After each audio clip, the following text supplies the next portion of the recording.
Imagine this. Amid the chaos, the volatility, and the non-stop headlines of economic doom, the stock market may be offering the best risk-reward setup we've seen in years, better even than before the trade war began. That's not just speculation. It's what Tom Lee of Fundstrat boldly declared on CNBC. And when Tom speaks, the market listens. He sees strong upside ahead and believes any market pullbacks from here will be shallow, simply because too many investors are still underexposed and afraid. In this video, we're diving into his powerful words. First, I'll show you the CNBC closing bell clip.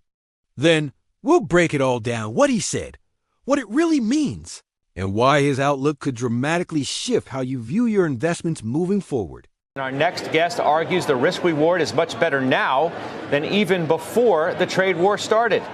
Fundstrat's Tom Lee is a CNBC contributor and joins us now from Miami. It's good to see you as always. How's that possible? How's the risk-reward better now than then?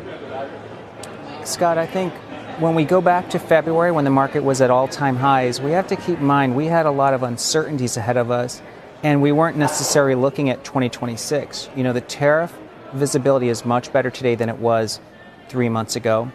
And when we look at 2026, I think that there are things to look forward to, such as deregulation, tax cuts, and actually a Fed that's on hold now, but probably doing more cuts now in 2026.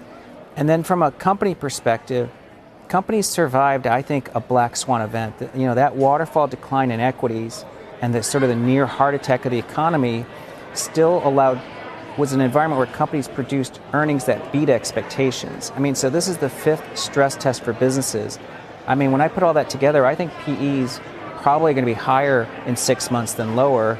And when you think about 2026 earnings having upside, I think there's still upside for stocks.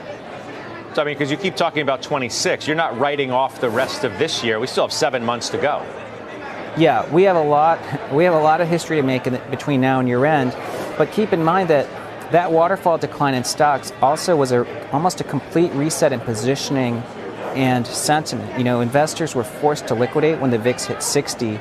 We know a lot of institutions didn't add risk back as the market rallied. So I think the pullbacks are going to be pretty shallow because investors just are underinvested at the moment. And then when you look at sentiment, it's barely turning neutral now. So if investors have been fighting this rally, as they become more neutral or more optimistic, that's upside for stocks. I mean, Professor Jeremy Siegel, like you, has grown more bullish, pointing out, in his words, the Trump pivot on the tariffs, but he still acknowledges the fact that the tariffs are likely to remain in place. Whether it's 30 on China and 10 on everybody else, that's still somewhat regressive, is it not? Yeah, well, I mean, you know, we are now in a new world of tariffs, and businesses are adjusting.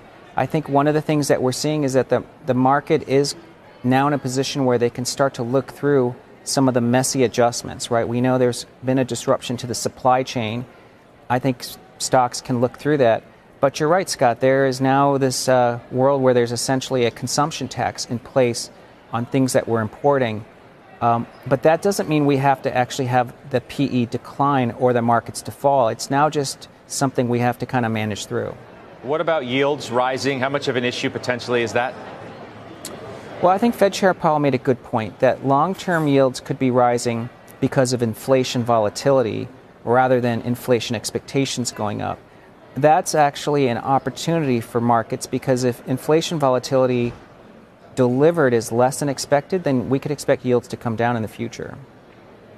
Yeah, but what about, I feel like the bulls are finding convenient excuses for why the rates on the longer end are going up. What if it simply, Tom, is the fact, and I don't mean to single you out, I mean, the professor in his answer to the question, too, put more credence in the fact that, well, maybe it's because growth is going to be better, not so much the deficit. However, what if finally the bond market is saying enough is enough and it's time to get real? And if you all don't, we will. Yes, Scott, there was a moment like that a few years ago when, you know, when an auction went badly and many people declared this was sort of the end of the ability for the U.S. government to finance, and people panicked and the VIX surged.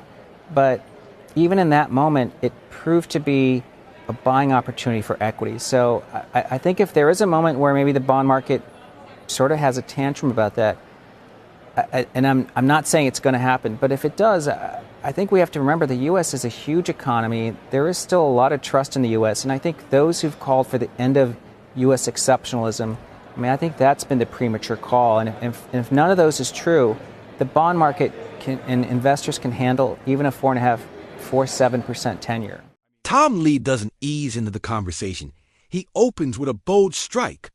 He claims the current stock market setup offers better risk-reward than it did before the trade war even began. Sounds outrageous at first, doesn't it? Especially when you think about everything we've been through. A global pandemic, shattered supply chains, war threats, raging inflation, and relentless uncertainty. But Lee's argument isn't blind optimism, it's cold strategy. He reminds us that back in February, when the market was hitting all-time highs, confidence was shaky. No one really knew what came next. Fast forward to mid-2025, and that fog is finally lifting. The big unknowns? They're no longer looming, they've been priced in. Tariffs, for example, aren't question marks anymore. They're part of the system. Businesses have adapted. And in Lee's view, stability, even the messy kind, is gold for long-term investors. But here's where things get even more compelling. Lee zooms out beyond the day-to-day noise and looks ahead to 2026. He points to potential tailwinds, deregulation, tax cuts, and a Federal Reserve likely on the verge of cutting rates again. That's not just a setup, it's a launch pad. Then he drops a heavy truth. Corporate America has survived 5 major stress tests. From COVID crashes to inflationary shocks and aggressive rate hikes, yet these companies continue to beat earnings. That's not luck. That's resilience. And for Lee, that's a foundation for serious growth. But 2025 isn't over. And Lee hasn't written off the next 7 months. In fact, he sees something brewing beneath the surface. Remember that steep drop earlier this year? When the VIX the Fear Index spiked to 60 and forced institutions to liquidate. Well, many of those investors never bought back in. According to Lee, the market is now under-owned. That means any dip won't crash. It'll snap back fast, driven by sideline money itching to re-enter. And that's not speculation, it's sentiment. Right now, the market mood has shifted from negative to neutral. And as that needle moves toward optimism, Lee sees fuel for the next leg up. Then comes the topic of tariffs, and CNBC's Scott Wapner leans in. He presses Lee on the real impact. 30% on China, 10% elsewhere. That sounds like headwinds, not tailwinds. But Lee doesn't flinch. He says the market has already absorbed it. We're reliving in a new normal world with what is essentially a consumption tax on imports. And guess what? Businesses are evolving. Supply chains are shifting. Consumers are adapting. This isn't a looming threat. It's the backdrop. And the market? It's pricing in the future, not the past. And then the hot button issue, rising yields. Traditionally, this spells trouble for stocks, higher borrowing costs, lower valuations, slower growth. But Lee challenges that narrative. He points out a key distinction made by Powell. Yields aren't rising because of higher inflation expectations, but because of inflation volatility. It's not about higher prices, it's about unpredictable ones. And if inflation steadies, those yields, they could come right back down. That, he says, could be the jet fuel for a market breakout. Wapner pushes back again, raising another possibility. Maybe the bond market isn't reacting to volatility at all. Maybe it's screaming about deficits and overspending. Maybe it's saying enough. Lee acknowledges the risk. He even recalls a past bond auction disaster that sparked panic about the future of U.S. fiscal dominance. But he doesn't see a collapse, he sees a pattern. Even during that scare, it ended up being a buying opportunity for equities. And he stands firm, calling for the end of U.S. exceptionalism is not just wrong, it's premature. The U.S., he argues, is still a global force with deep-rooted investor trust. Bond market tantrums may rattle the system, but rarely destroy value. More often than not, they open a window for the brave. So what's the takeaway? Tom Lee is bullish, but not blindly so. He's not hyping irrational exuberance. He's mapping out a landscape of resilience, recalibration, and potential. He sees a market that has survived chaos and come out tougher. A market where earnings are solid, investor sentiment is still recovering, and long-term drivers like deregulation and rate cuts could create real momentum. Tariffs? High yields? Debt concerns? They're not deal breakers. In Lee's view, the real risk is being too cautious. If you've been sitting on the sidelines, waiting for a signal, this might be it. As always, this isn't financial advice. It's insight. And it's a lot to think about. So let's open the conversation. Drop your thoughts in the comments. Do you think Tom Lee is onto something?